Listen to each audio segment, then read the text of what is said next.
Tell me how hard drywall is against. It was the moon. Yeah. No, I totally agree. Do you see it out there? Well, welcome back to this episode of Hang On with Nick and Blake. Now that's a good idea. Finally, we get to the heart of it. Boom shakalaka. Yeah. Boom bam bam clickety clack. We're good.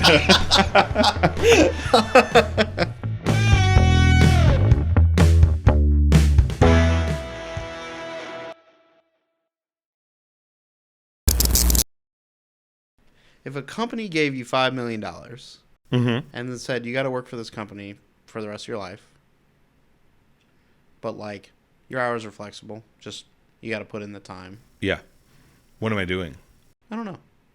Would Okay. you do it? And do I continue to get paid? Nope. Just $5 million. $5 million? No, I wouldn't do it. Up front. I wouldn't do it. $5 million for the next, that's not a lot of money for the next, feasible how long I'm going to have to work. If you invested in your Wise, Yeah, but you can make a lot. I still wouldn't do it. And you have the money. Still wouldn't. You can't get fired. Still wouldn't do it. I mean, right now you'd be making way more than 7%. 10% would be, $50,000. You can live on $50,000 a year and you'd be very happy, right? I wouldn't do it though. I would never. Okay. Let me just do some quick math here. We're just going to assume for these simple calculations that tax doesn't exist. I'm just going to do round numbers.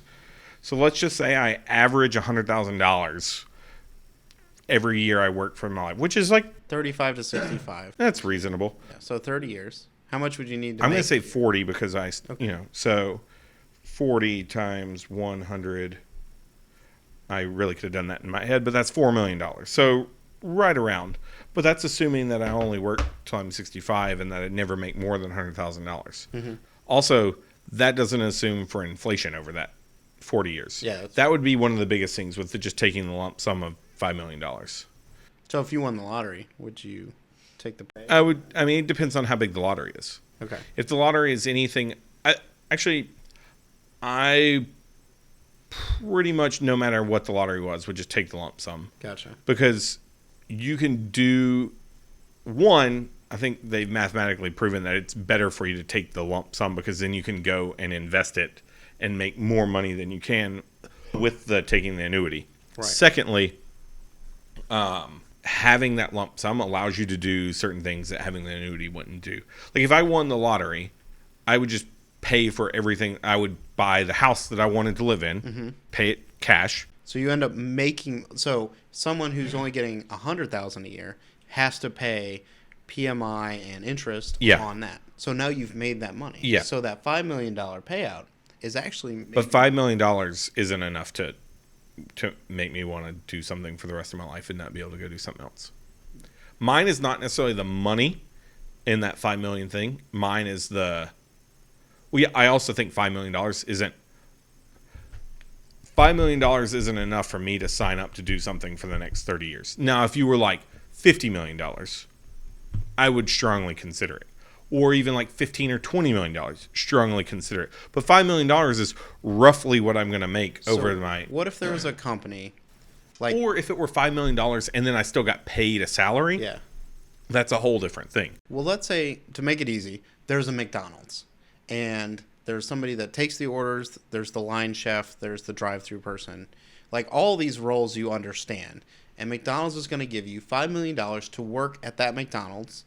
And you're going to move through the jobs, and no one could have a monopoly on a specific position. So you just come in, you work the hours you need to, you work the position that you're feeling or the one you're assigned to for a little while, and you're going to move around, so you're not stuck in it. You're literally describing the job that I have now. Yeah. Minus the fact that I don't work at McDonald's. Yeah. And no, I just wouldn't do it. Okay. I like the option. You as an employee lose a lot of say and power when you can't quit. Yeah, that's fair. Your employer has to keep you happy to some extent. Yeah. Because they have to have employees. Mm-hmm. And so if you can't quit, then their incentive to keep you happy goes away. That's fair. I think that's indentured servitude. Something like that. Yeah. Now, if the price were, because there are companies who offer large sign-on bonuses or retention bonuses, like, hey, if you agree to work here for 5 years, we will give you some amount of money. And then if you leave sometime in that 5 years, you just have to pay us back some percentage of that amount of money. So, but you still get paid a salary. Yeah. But yeah, also won the lottery, I'd take the lump sum. And I would just buy everything that I needed and then put the rest into an account, draw interest off that. And then I would still go get work on your screen. I would go get some job doing something. Like, and I wouldn't necessarily care how much money I made it. Why wouldn't you just be a screenwriter? I already wrote one. It's $1 million idea. If you would make $1 million on a movie, you done messed up. I have like zero desire to ever like be a screenwriter or write movies. I just came up with that idea one day. I've had that idea for quite some time. I really see myself as an executive producer. Oh, okay. Where I'm there to like, oh, I like that idea. And then that's my input. Yeah. Yeah. I don't have to film or act or anything. Yeah. That's kind of where Consultant? Yeah, we should actually just start a consulting firm. Gosh. What? I love it. Right? We are just experts on all topics. People come to us with their problem. We can research something. I'm a pretty good bullshitter. I don't know if you know this or not. Yeah. I love that. I look like I know what I'm talking about. How do you start a consulting firm? I think you just start an LLC and name it a consulting firm, and then you are consulting. Oh. Give me a minute. I'm trying to think of something that's S for us. Because if it's like Blake and something, it's BS Consulting. Yeah. I very much like that. You know,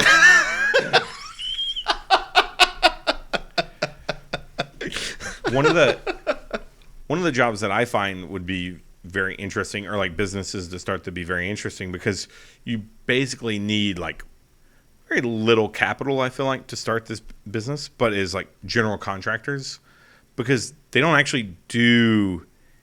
Don't get me wrong, their job is hard, but literally their entire job is just to plan stuff out. Plan stuff and manage all of the people who are actually doing things. Like they don't they don't actually do anything. They just hire subcontractors and hire architects to draw blueprints and hire people to come in. They're a middleman. Yeah, they are a professional middleman, and I think that sounds like.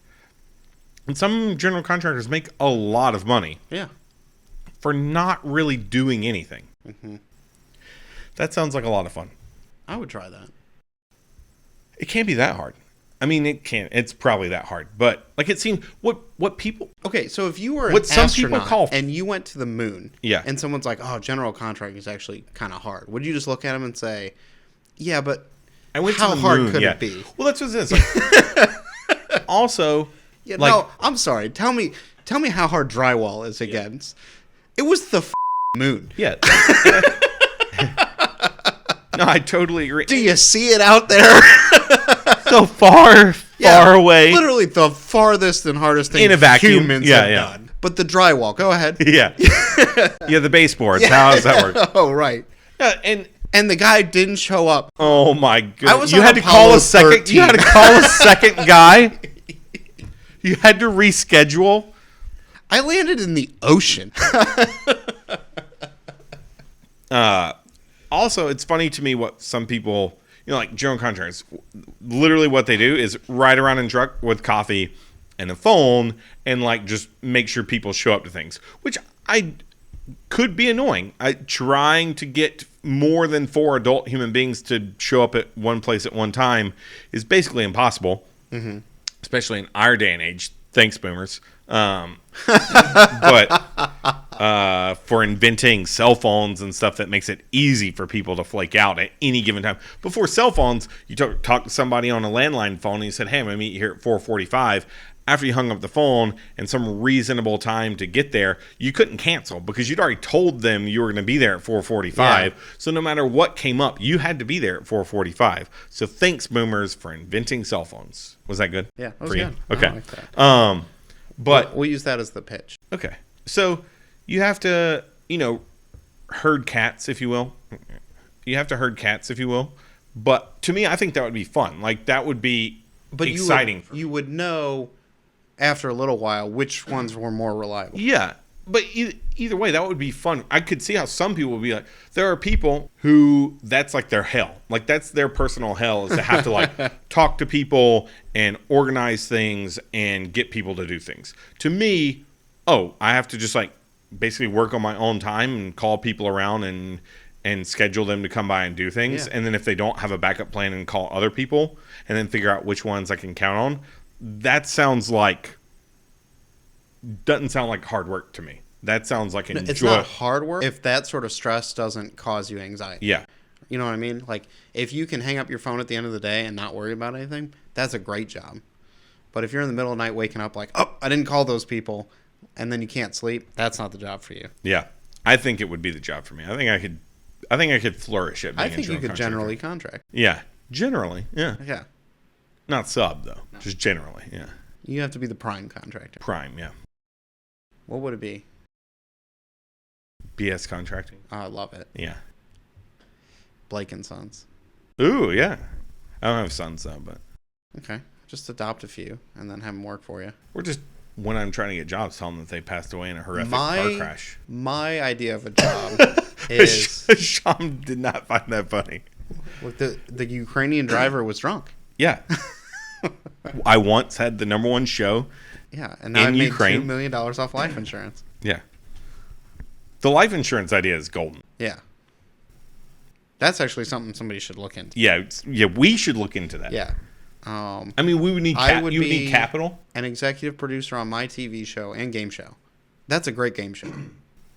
I don't really like that game show. Okay. Thanks. I mean, I guess depending on what they're doing. Your movie sucks. No. How does it feel? I've already pitched that movie to so many people, and no one thinks it sucks. I'd like the premise of your game show, but not if it's always couples. Like, maybe you could do, like, business partners, or, like, which ones are whose parents. That could be a good one, too. Like, you have the children. Yeah. Like, adult children, but children in one room and the parents in the other room, and you're like, which one goes with which? Oh, I like and the if you idea made of scaring them and seeing if parents and their kids are scared of the same thing. And if you made betting a part of this, where people could, like, Yeah. This is I'm always classic. for gambling. Yeah. So gambling is the best business idea ever. Yeah. But unfortunately, it's illegal in a lot of places. If someone said, we're opening another branch of a casino, can you oversee setting up? Is that something you're interested in? Or that's not... Or would you rather be like, hey, we need a new table idea? Yeah, I think I would be interested in opening up the new casino, especially depending on how much leeway I had. Casino probably would be something that I'd be leery into getting into a little bit, just because I feel like there's so many regulations and so many, like, shady things that go on with casinos. I'm not trying to get, like, murdered. Offed. Yeah. Yeah. I'm not trying to go swim with the fishes, in my concrete tennis shoes. Yeah. I mean, it's 2020, so, like, maybe that's not as big of a thing anymore, but I feel like it's still probably a thing. Oh, yeah. So just a shout out to all of our Ukraine listeners. Yeah. Hang on. Thank you for listening to our show. To participate, send your comments or business ideas to thehangonpodcast@gmail.com. Keep us motivated by subscribing to us on YouTube and iTunes. And tell a friend. This is the Hang On Podcast. It was an honor. See you next week.